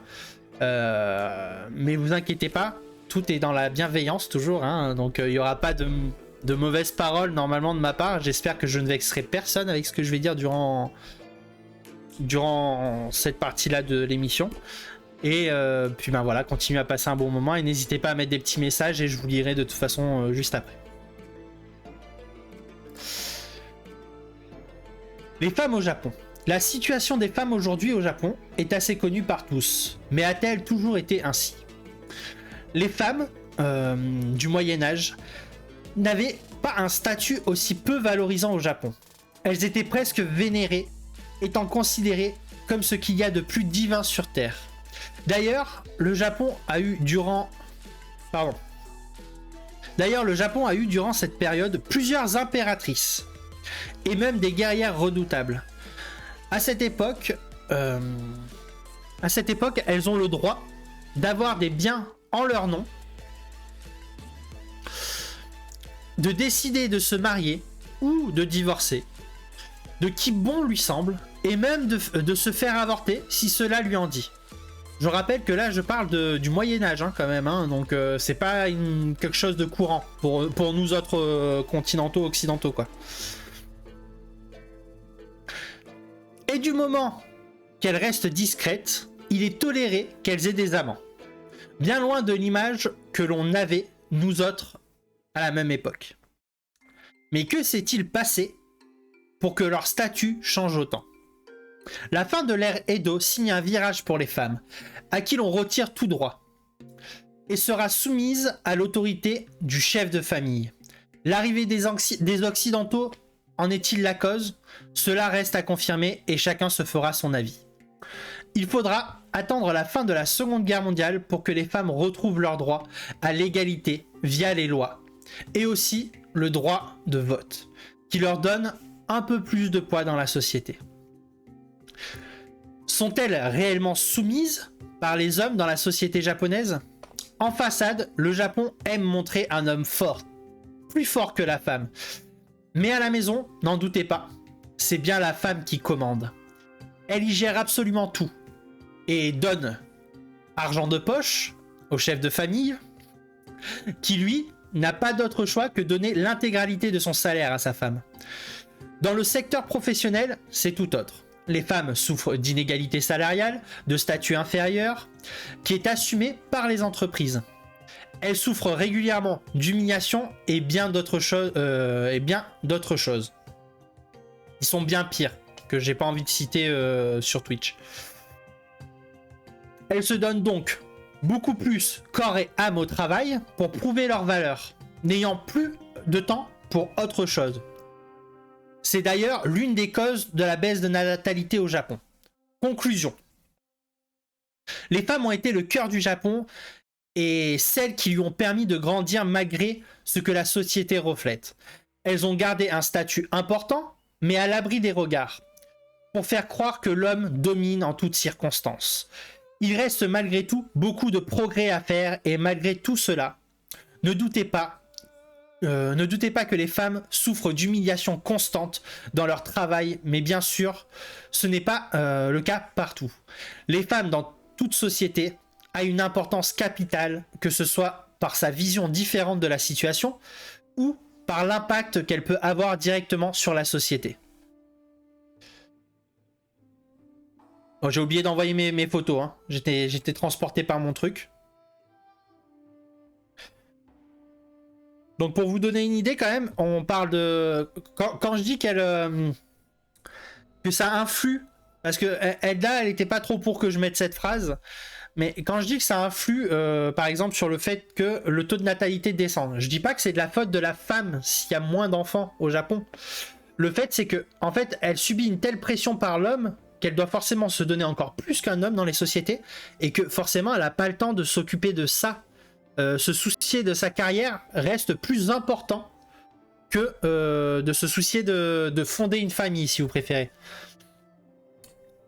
Et du coup, ben, au Japon, c'est très focus.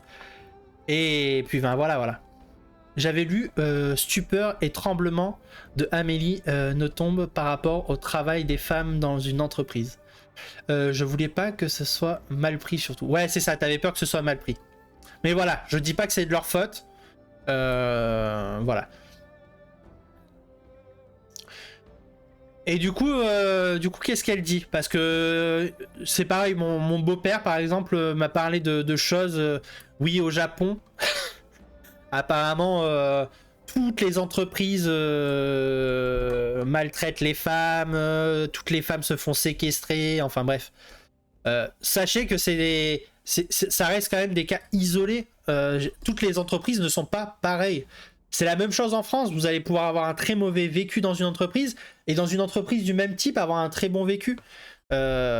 C'est de partout différent. C'est comme ça. Ça fait partie de la vie. Mais c'est sûr que je sais que dans les sociétés, les femmes sont assez maltraitées au Japon.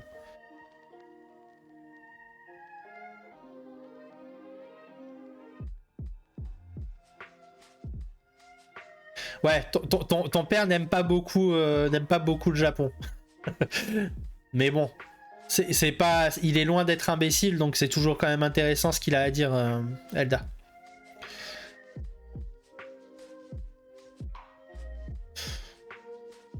Mais du coup, t'en avais pensé quoi du livre, du coup, Iso?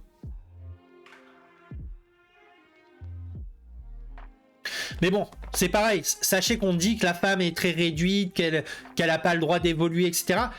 Ils ont quand même eu une femme première ministre. Ils ont des femmes à des postes importants quand même dans la société. Ils ont des présidentes de grandes sociétés qui sont des femmes.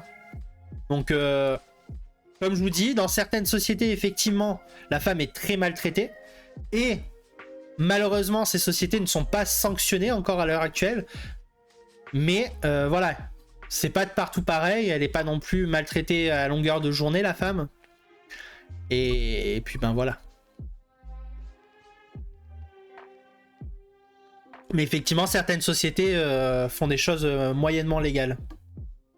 Je m'en souviens plus beaucoup car ça fait 10 ans, ça fait environ 10 ans que je l'ai lu. Je me rappelle juste qu'elle était maltraitée. Ouais, bah, elle a pas eu de chance, elle a dû tomber dans une société, effectivement, parce que bah, on parle de choses assez graves hein, dans certaines sociétés. Ça va jusqu'à de la pression pour avoir certaines faveurs que j'ai envie de rester politiquement correct. Donc je ne dirai pas directement sur la chaîne.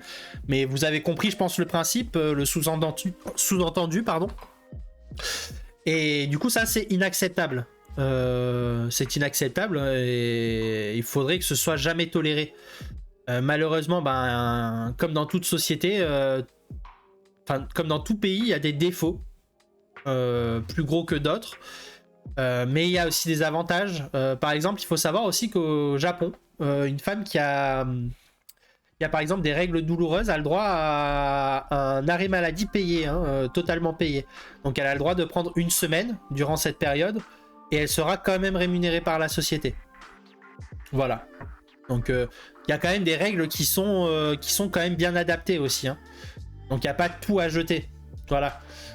Mais c'est important aussi de dire que ça existe. C'est pas un mythe.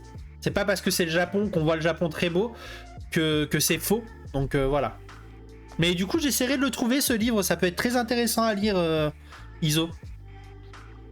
Un prof d'aïkido m'avait raconté une anecdote dans la rue à l'époque. Les femmes et les hommes dans la rue étaient chacun de leur côté et que si une femme ne respectait pas, elle se faisait battre. Après, c'est peut-être faux. Ouais, ça me paraît très très gros ça par contre, Iso. Ça me paraît très très gros. Je pense qu'il n'était pas au Japon. Il était dans un autre pays, mais... Ça me paraît quand même un peu trop gros là.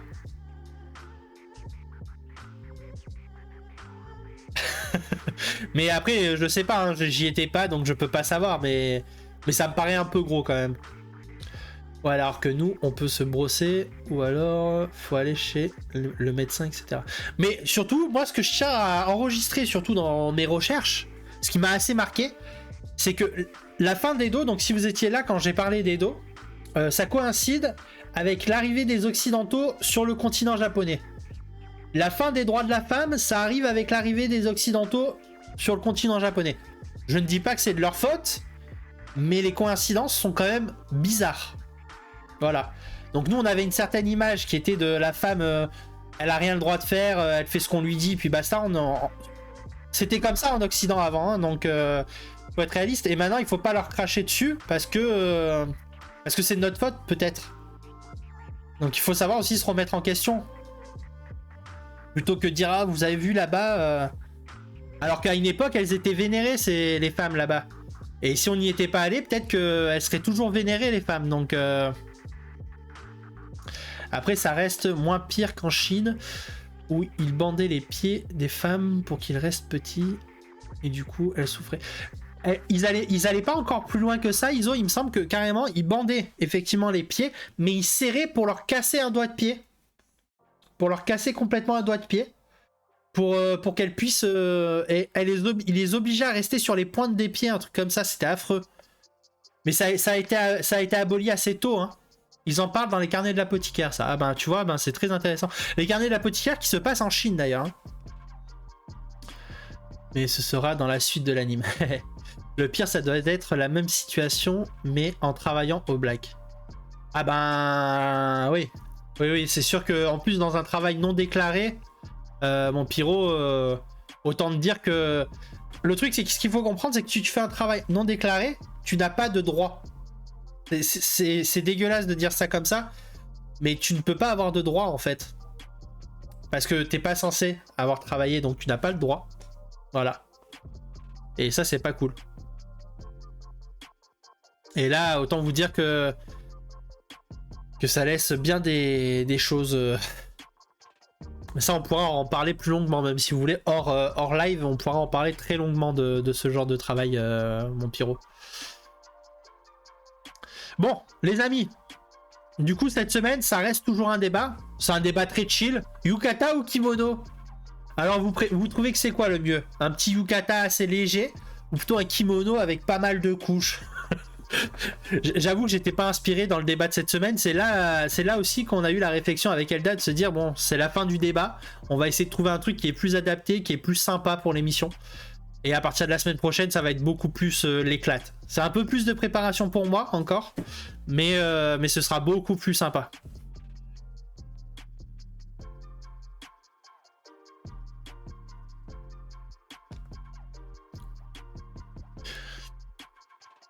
Du coup, déjà, est-ce que vous savez c'est quoi la différence entre un yukata ou un kimono?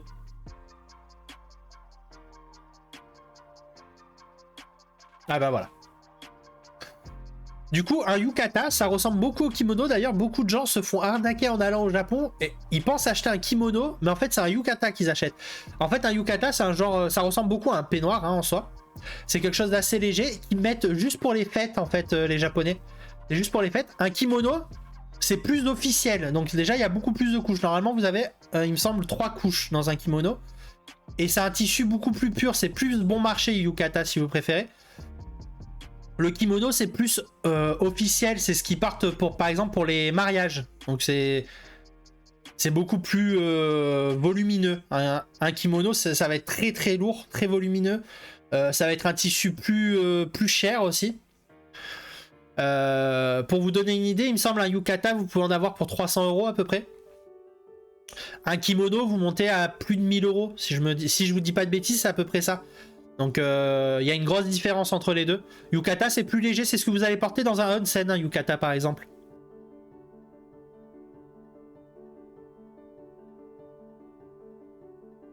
Kimono à la base, c'est plus pour des cérémonies un peu plus officielles, un peu plus sérieuses. Donc voilà, j'espère que ça vous a donné un peu les différences qu'il peut y avoir entre les deux.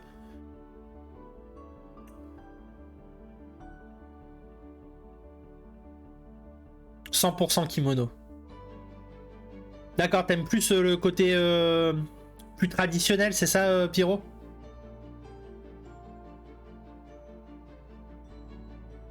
En gros, le kimono, c'est un costard et le yukata, c'est le jogging. Pour faire un parallèle. On peut dire ça, ouais, on peut dire ça carrément, Iso. On peut dire ça comme ça, ouais.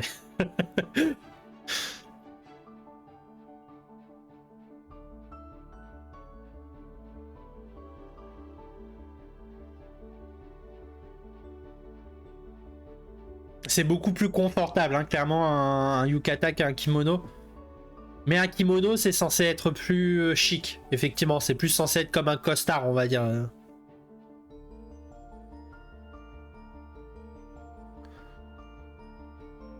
Mais ça n'empêche pas le yukata d'être très à la mode aussi. Hein.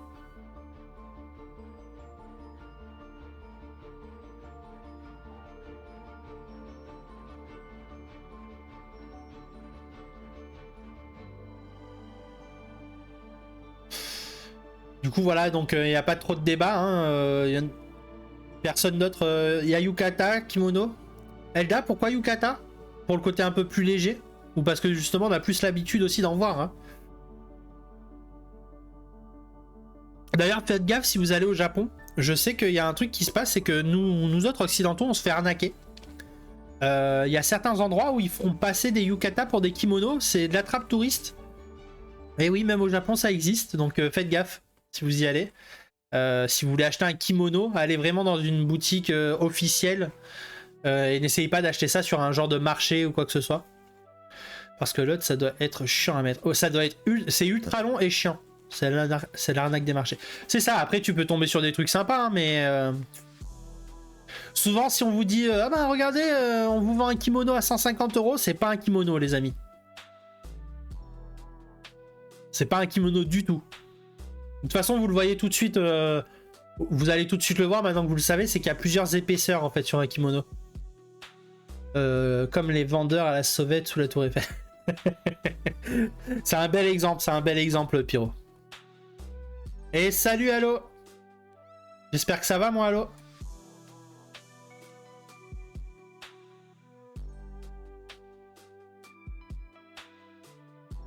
Bah, ça va très très bien, merci, moi, Allo. Et toi, comment tu vas?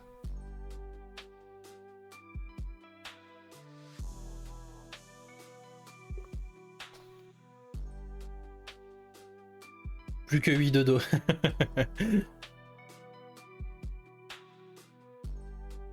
Sacré Halo. T'arrives à la fin, le mix. Ah bah après, hein, il avait peut-être des choses de prévues, moi, Halo. Bah il arrive pile pour le rétro, je sais qu'il aime bien le rétro. Donc voilà, vous savez que ça, c'était le dernier débat de la chaîne. Maintenant, c'est fini les débats. Il y aura un Culture J, où ça pourra être light novel, jeux vidéo, de la musique, du film, du roman. Ça pourrait être plein de choses différentes. Donc voilà, un petit phénomène, un phénomène de mode aussi qui pourrait être au Japon que je vais vous parler. Ça va être plus comme justement les deux premiers, où je vais vraiment vous raconter l'histoire de quelque chose. J'étais dans mon historique YouTube. Ah bah bravo. Tu faisais quoi dans ton historique? Du coup, le rétro de cette semaine, c'est Kenshin le Vagabond, les amis. Un ancien assassin qui se repentit. Je cherche des vieilles vidéos d'avant Covid. D'accord. Ça marche, allô. Du coup, l'animé. Il y a eu 94 épisodes, 5 films live action. Ça a été fait par les studios Dean et Gallo. Est-ce qu'il y en a parmi vous qui l'ont vu, Kenshin le Vagabond?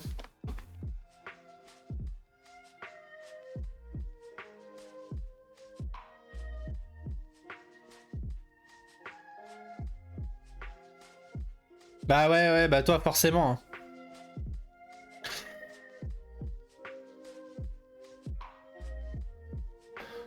Trop vieux pour moi. On a le même âge, Elda. De base, c'est pas trop vieux pour toi. Après, ils vont refaire la série en... Il me semble qu'ils ont même recommencé la série en beau graphisme, si tu veux. Ouais, mais c'est... Ouais, mais c'est parce que j'ai commencé tard, c'est vrai. Déjà vu la couverture, mais jamais plus. D'accord. Bah écoute, sachez qu'en tout cas, Kenshin, il y a eu une réadaptation qui est diffusée en ce moment, il me semble.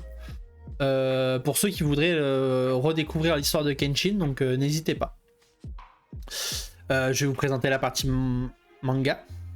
Donc le manga, il est sorti en 1994 au Japon, on l'a eu en 1998, pour l'anime c'était en 1996 que tout s'est passé. Ça compte 28 tomes, c'est fait par Watsuki Nobuhiro et c'est aux éditions Glénat. Voilà. Donc Kenshin, ça parle de quoi? Kenshin, ça va être un... En fait, si vous préférez, c'est un assassin de base. Clairement, c'est un assassin. Et suite à sa vie d'assassin, il décide de se repentir et de ne plus tuer personne. Et de là, il a une lame inversée, qu'on appelle ça. Et sauf qu'il va être poursuivi par d'anciens membres pour qui il bossait, si vous préférez, pour justement se faire tuer. Et du coup, ça va raconter un peu ses histoires. Au fur et à mesure qu'il avance dans l'aventure, il va rencontrer des gens avec qui il va se lier d'amitié, etc. Et sauf qu'il garde vraiment sa ligne de conduite de ne pas tuer avec sa lame inversée. Donc c'est très intéressant. C'est un peu comme Hitman. Ouais, c'est ça, c'est un peu comme Hitman, sauf qu'il se remet pas à tuer Kenshin. Allô.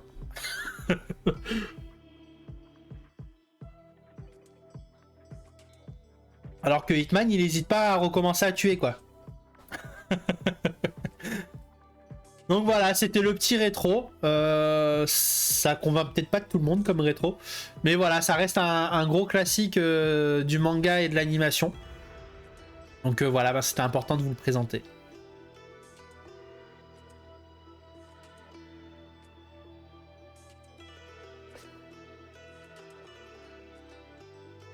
Je voulais te proposer comme prochain rétro l'ancienne version de Jojo. Mais qu'est-ce que t'as avec Jojo? Tu veux me proposer du Jojo partout, toi? Oh, pardon.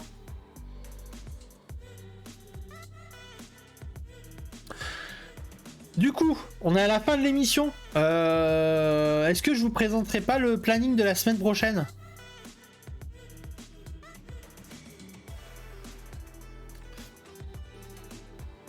On va passer en discussion. Hop. Donc voilà, c'était... J'espère que ça vous a plu. En tout cas, 100% Otaku. N'hésitez pas à me faire des retours. Moi, j'aurais bien proposé Gen d'Hiroshima. Mais tu sais que j'ai regardé hein, sur internet, mais effectivement, ça coûte une blinde. Hein, Puis est-ce que je suis sûr de tous les trouver aussi? C'est ça, en fait, c'est plus ça qui me fait peur, Iso.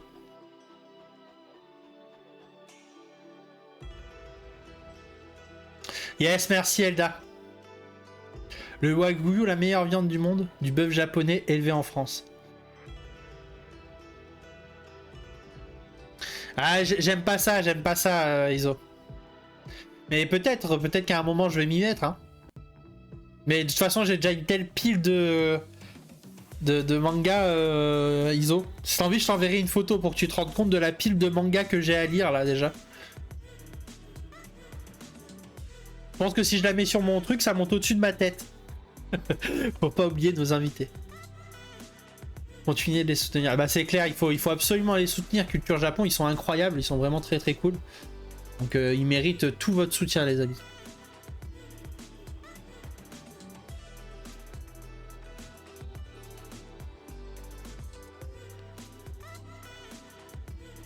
Tac.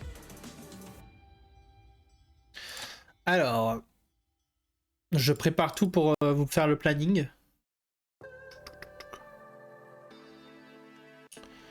Alors.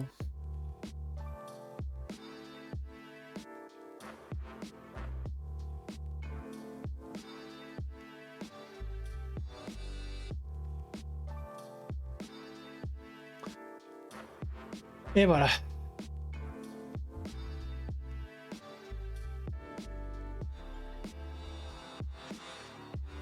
Tout au-dessus de la pile. Hazel Project. Bah Hazel Project, je l'ai déjà lu. Hein. Je l'ai présenté d'ailleurs durant l'émission à l'Omix. C'est bientôt la Paris Games Week. Bah justement là je vais vous présenter pour ceux qui l'ont vu déjà sur Discord, bah, vous avez déjà les 2 prochaines semaines de planning. Et du coup pour ceux qui l'ont pas vu, je vais vous présenter pour la semaine prochaine le planning. Voilà, c'est parti. Normalement ça devrait être ok. C'est ok. Donc le planning. Punaise, mais oh. Vous allez arrêter de venir devant mes trucs?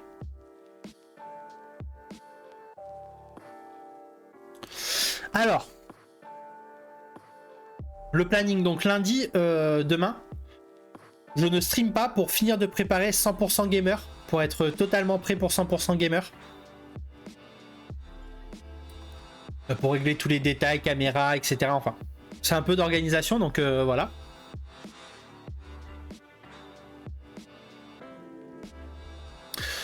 Mardi, donc 100% gamer spécial horreur. Donc normalement notre invité ce sera Bat Nodré. Voilà pour cette émission. Il faut que je la recontacte en espérant qu'elle soit toujours disponible parce que ben vous savez hein, il y a des imprévus dans la vie donc je la recontacte. Si elle n'est pas là, je demanderai certainement à l'un de vous de prendre sa place. J'ai déjà une idée de qui parce qu'il me faut quelqu'un qui s'y connaisse bien en jeu d'horreur donc j'ai déjà une idée.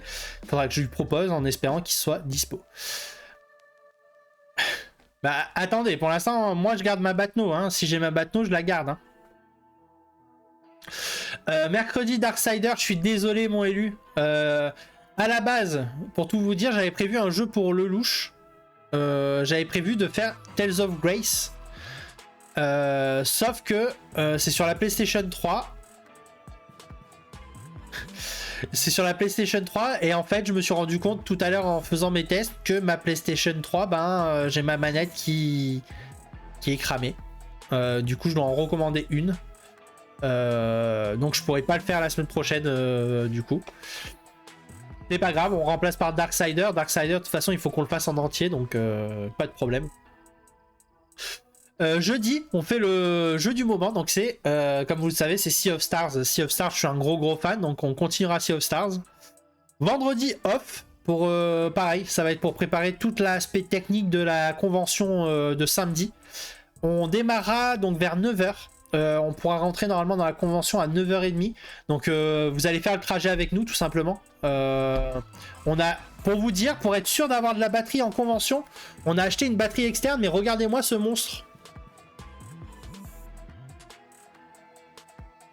Voilà, donc on a acheté tout ce qu'il faut pour tenir sur la journée. Eh, il est quand même long, ouais, Sea of Stars, hein, on dirait pas comme ça, mais il est long, il est long. Donc voilà, donc samedi, on se retrouve vers 9h. Ce sera peut-être un tout petit peu plus tard, mais c'est dans les alentours de 9h. On se fera l'entrée de la convention et tout ensemble. Puis ben voilà, j'espère qu'on aura bien du réseau comme il faut tout le long de la convention. Sinon, ben je démarrerai le live de toute façon à l'extérieur, donc on aura du réseau, il n'y a pas de problème. J'espère qu'à l'intérieur ça passera bien. Si ça passe pas bien, ben on stoppera pour l'intérieur. Et ben, je vous ferai une vidéo YouTube pour que vous puissiez voir toute la convention de l'intérieur. Quitte à ce que le soir quand je rentre, je lance un live pour que vous puissiez, pour qu'on puisse vous diffuser carrément la vidéo. Je verrai, on verra comment ça se passe. Normalement ça devrait le faire. Mais voilà, je préfère vous dire que le samedi c'est vraiment sous réserve de réseau. À 9h on se retrouvera dans tous les cas, on sera ensemble. Et puis ben voilà, j'espère qu'on aura assez de réseau pour pouvoir bien profiter de la convention tous ensemble. Donc ce sera en 2 parties d'ailleurs le live. Ce sera donc de 9h à peu près 11h. Ou 10h30. Et après on se fera certainement une pause avec Elda. Et on reprendra sur les coups de 13h, 14h. Jusqu'à la fin de la convention. Voilà. Pour que nous aussi on puisse profiter. Je vais aussi m'occuper de faire un peu de réseautage sur place, etc. Donc voilà, tout cet aspect-là, je pense que vous vous en fichez un petit peu. Donc voilà. En tout cas, voilà pour le planning de la semaine prochaine. J'espère que il vous plaît, le planning. N'hésitez pas à me suivre sur les différents réseaux, n'hésitez pas à rejoindre le site, à me donner un avis sur les articles que je publie également, à me suivre donc sur les différents réseaux comme j'ai dit, à venir sur Discord. Si vous n'êtes pas encore follow à la chaîne, pensez à vous follow, ça m'apporte beaucoup de soutien. On est déjà à 215, plus que 15 et on a accompli l'objectif, le deuxième objectif d'octobre, parce qu'à la base on était à 190 sur l'objectif d'octobre. J'ai regardé en un mois. Donc non, que je vous dise pas de bêtises, il me semble au mois d'octobre on est déjà à 70 followers, un truc comme ça. Si je me trompe pas, j'ai peur de vous dire des bêtises, mais j'ai vu l'autre jour que en tout cas en un mois on a pris 70 followers. Voilà. Donc c'est assez incroyable. On a aussi pris 4 viewers de moyenne. Vous relayez un peu tous, vous passez, vous repassez, etc. Donc c'est super cool, ça me fait super plaisir, ça me fait très chaud au cœur. Et du coup, maintenant on va aller voir qui est-ce qu'on peut raid. J'espère qu'il y a des gens sympas à raid. Je vais regarder ça tout de suite.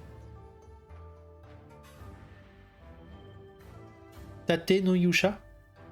Tate... Attends, parce que si j'ai pas le nom Jap, je le connais pas forcément mon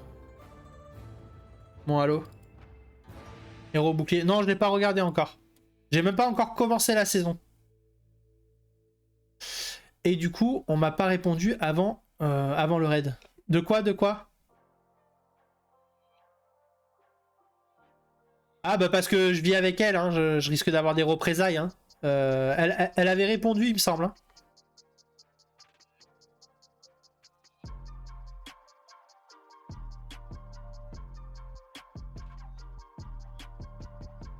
Yes, t'inquiète, y a pas de souci, petit ange, y a pas de souci.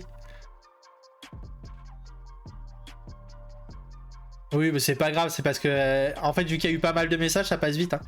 Le cadenas illico presso, c'est grave, c'est exactement ça. Au pire, montre-lui, c'est toi, l'homme de la maison. Ouais, non mais bon, oui, mais c'est trop dangereux. Le canapé, il est pas confortable.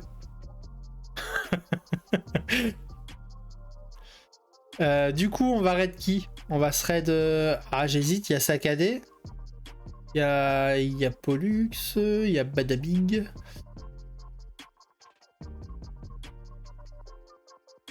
Ou il y a Alec. Alec, on l'a pas encore raid cette semaine.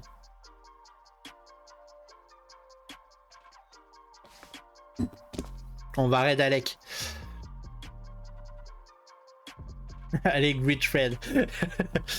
Avec tout ce que je fais pour lui et sa chaîne, je pense que j'ai aucun risque. Ouais, non, t'as aucun risque. En fait, Petit Ange, pour tout te dire, c'est elle qui s'occupe de l'intégralité des designs, c'est elle qui fait les mascottes. Elle m'aide aussi pour toutes les corrections de texte parce que j'ai un très mauvais orthographe. Enfin, tu vois un peu l'idée, Petit Ange. Mais voilà. En tout cas, j'espère que vous avez passé un bon moment avec moi. J'espère que l'émission vous a plu, surtout. Toi aussi, un Petit Ange qui a découvert l'émission aujourd'hui. Ouais, c'est ça, c'est ça. Elle aide beaucoup au développement de la chaîne. Je le dis régulièrement sur la chaîne que sans elle, clairement, on ne serait pas aussi loin dans la. Mais voilà. Ouais, elle bosse énormément dans l'ombre. Régulièrement, je lui dis, est-ce que tu pourrais pas me faire ça? Même pour la chaîne YouTube, elle m'aide pour les miniatures. Enfin, bon. Il y a beaucoup de boulot. Ouais. En tout cas, voilà, j'espère que l'émission vous a plu, les amis. J'espère que vous avez passé un très bon moment, que vous avez pu apprendre aussi des choses quand même. Et trop bien. Bah ouais, c'est trop cool hein, parce que vu qu'on aime vraiment beaucoup de choses en commun, genre les conventions et tout, elle adore en faire. Moi, j'aime trop en faire aussi. On a vraiment beaucoup de chance. Sympa. Bah super, alors tant mieux si c'était sympa. J'espère que la prochaine sera surtout meilleure parce que je suis pas totalement satisfait de celle-là en tout cas. Surtout du débat, parce que le débat, j'en peux plus du débat, c'est nul le débat. Mais en tout cas, voilà, merci à vous pour votre présence. Et c'est ça ma caméra woman. Voilà, bah, merci en tout cas à tous pour votre soutien, merci de votre présence. Et du coup, je lance le raid sur notre Alec. Alec qui est une personne adorable. Et puis ben voilà, maintenant certains de la chaîne le connaissent, donc n'hésitez pas à lui emmener plein d'amour. Et passez une très bonne soirée. Je vous fais plein de bisous. Et puis ben voilà, hein. Vive vous, vive nous, et puis longue vie à la Pingifus Family. Gros bisous tout le monde.